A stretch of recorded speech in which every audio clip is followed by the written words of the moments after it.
2025년 2월 4일 화요일 마가복음 4장 통독령 말씀 묵상입니다. 기도하시겠습니다. 하나님 아버지, 오늘 하루를 깨어나게 하시고 믿음으로 출발하게 하시니 감사드립니다. 오늘도 말씀으로 저희 심령 안에서 일하시는 주님의 그 일하심을 멈추지 않고 오직 하나님의 말씀으로 새롭게 되어서 회복한 마음으로 살아가게 하옵소서. 주님께서 언제나 저희 곁에 계심을 잊지 않게 하시고 힘든 상황과 문제를 만나더라도 주님을 신뢰하는 믿음으로 담대하게 살아가게 하옵소서. 말씀의 열매가 많이 맺히고 수확할 이 곡식이 많은 인생이 되게 하여 주시옵소서. 예수 그리스도의 이름으로 기도드립니다. 아멘. 오늘 말씀은 마가복음 4장 1절부터 45절입니다. 묵상 주제는 하나님 나라입니다.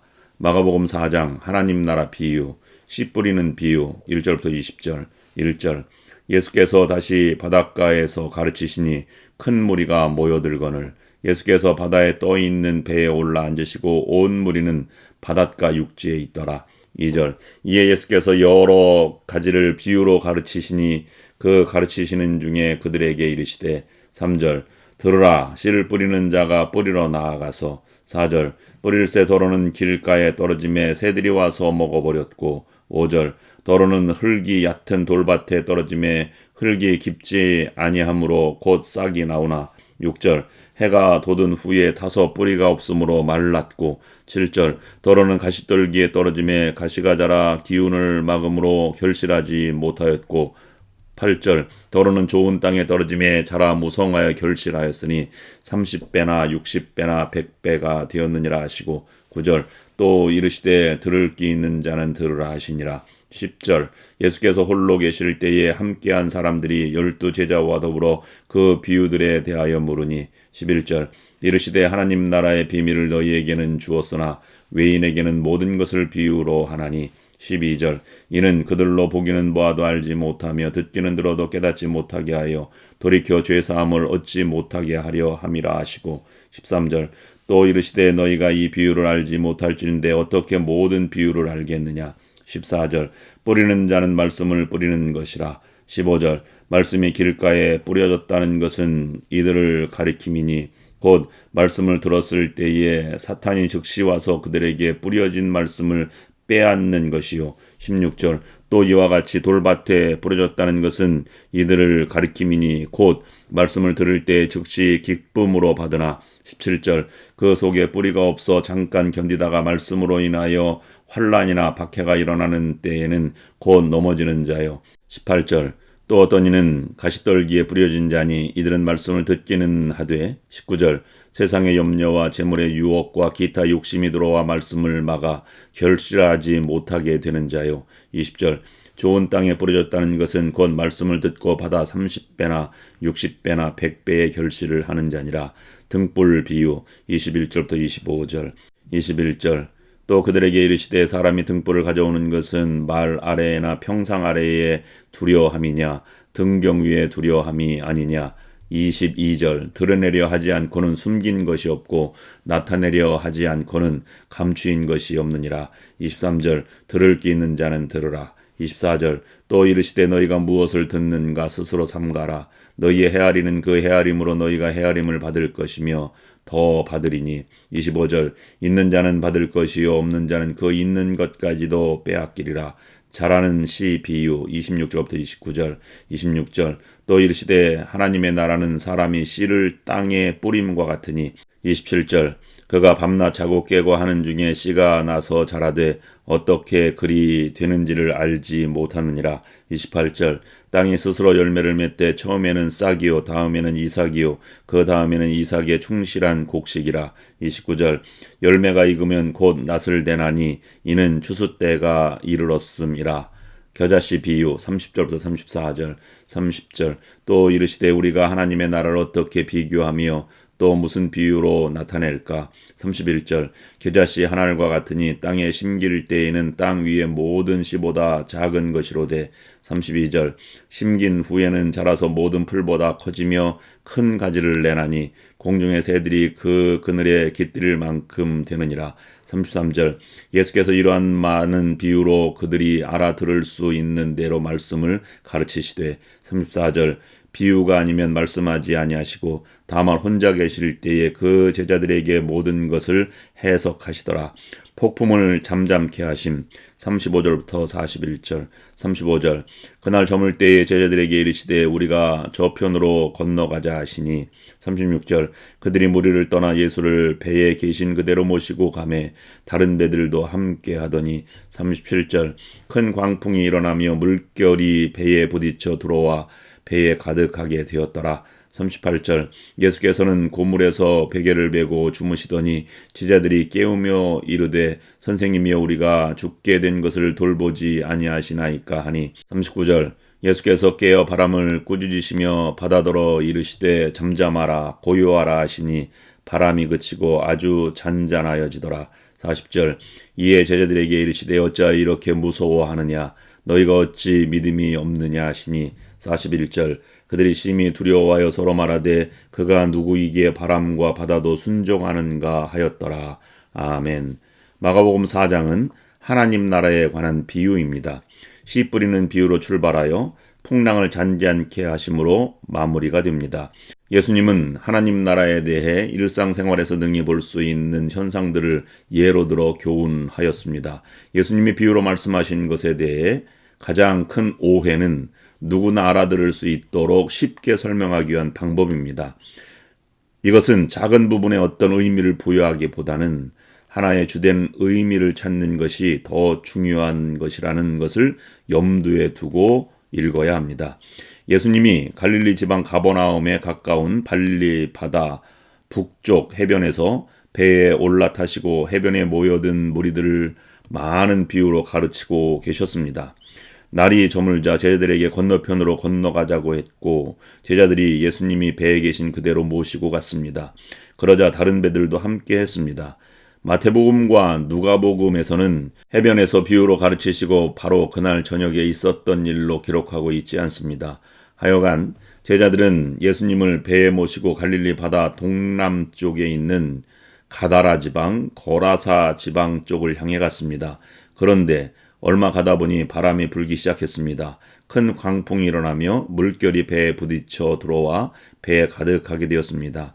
갈릴리 바다는 해수면보다 200m나 낮아서 북쪽 호르몬산에서부터 발원한 찬 공기가 요단 계곡 쪽으로 흘러내려오면서 낮에 태양으로 따뜻해진 해수면의 따뜻한 공기와 만나서 회오리 바람을 일으킨 것입니다. 급기야 큰 폭풍이 불어 닥치더니 무서운 풍랑이 일었습니다. 배는 바람과 물결에 의해 계속 요동쳤습니다. 배에 물이 들어와 물이 가득 차게 되었습니다. 곧 침몰할 위기에 닥친 것입니다. 제자들은 어부 출신임에도 불구하고 어떻게 해야 할지 몰랐습니다. 두렵고 무서웠습니다. 그런데 예수님은 배 뒤편 고물에서 주무시고 계셨습니다. 아마 낮에 내내 귀신을 쫓아내주고 병을 고쳐주시고 말씀을 가르치시느라 피곤해서였을 것입니다.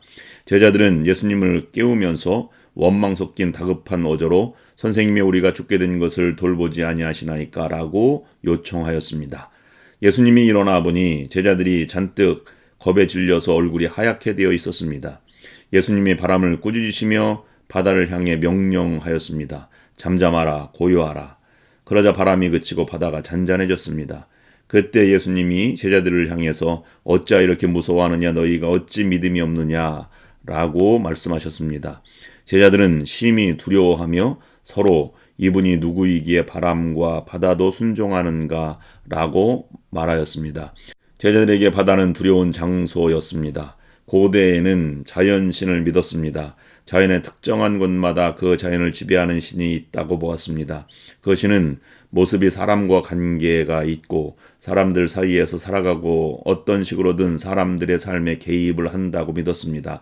그래서 좋은 면으로 개입하면 사람들에게 좋은 일이 생기고 나쁜 면으로 개입하면 질병이나 불행 등을 초래한다고 믿었습니다. 바다에도 그와 같은 신이 살고 있다고 믿었습니다. 그 신을 메소포타미아 바벨론 사람들은 타아맛이라고 했고, 그리스인 헬라 사람들은 포세이돈이라고 했고, 로마인들은 넵튠이라고 했고, 요대 히브리인들은 얌이라고 했습니다. 유대 사람들은 그 얌을 용, 악어, 리워야단, 라합 등으로 다양하게 부르기도 했습니다. 그 얌은 바닷속에서 살면서 바다를 주관하는데 마음에 드는 사람들이 배를 타고 나오면 고기들을 몰아 잡히게 하고 자기에게 잘못한 사람들이 나오면 광풍을 일으켜 배를 뒤집는 것으로 기록되고 있습니다. 본문 사건 이후에 제자들끼리 배를 타고 갈릴리 바다를 건너가다가 광풍을 만나 배가 침몰할 위기에 빠지게 되었는데 그때 예수님이 바다 위로 걸어오신 일이 기록되어 있습니다. 그때 제자들이 유령이다 하면서 무서워 소리질렀다고 기록하고 있습니다. 제자들이 예수님을 유령으로 착각한 것은 바다에 얌이 있다는 관념이 있는 차에 공포에 질려 있을 때 물 위로 걸어오는 현상을 보았기 때문입니다. 그렇기 때문에 유대인들에게 있어서 바다는 어둠과 혼돈과 공포의 대상이었습니다. 그래서 요한계시록에 나오는 종말에 대한 예언에서도 믿는 자들을 핍박하고 죽이는 짐승 적 그리스도가 바다에서 올라온 것으로 묘사되고 있는 것입니다. 그런 관점에서 구약의 선지자들은 미래에 하나님이 그런 바다를 정복할 것으로 예언하였습니다. 주의 재림으로 이루어질 새 하늘과 새 땅에 대해 말하면서 바다가 다시 있지 않을 것이라고 묘사하였습니다. 하나님의 보좌 앞에 수정 같은 유리바다가 펼쳐져 있다고 했고 적그리스도의 박해에서 승리한 성도들이 선 곳도 유리바다라고 요한계시록 15장에서는 기록하고 있습니다.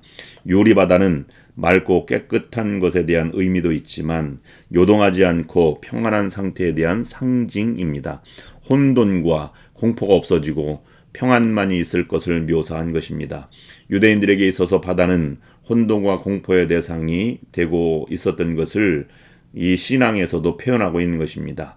그런데 예수님이 공포를 가져다 준다고 생각하던 신을 제압하고 두려움을 없애주셨다는 것입니다. 예수님은 두려움을 없애주시는 분이십니다. 오늘날 우리는 바다와 같은 세상에서 살아가고 있습니다. 광풍과 풍랑으로 침몰 위기에 있었던 제자들처럼 온갖 위기에서 두려워하고 있습니다. 평안이 없습니다. 그렇지만 주님이 우리와 함께 하신다는 사실을 기억해야 합니다. 마태복음 28장 20절 말씀에 볼지어다 내가 세상 끝날까지 너희와 항상 함께 있으리라 하시니라 라고 기록하고 있습니다. 예수님이 성령으로 우리와 함께 하신다는 것입니다. 그가 우리로 온갖 두려움을 없애주시고 이제 평안하라고 말씀하실 것입니다. 그분에 대한 믿음을 가지고 살아가야 할 것입니다. 기도하시겠습니다. 하나님 아버지, 진리요 생명이신 주님의 빛을 이 땅에 비추는 등불로 살아갈 수 있도록 인도하여 주시옵소서.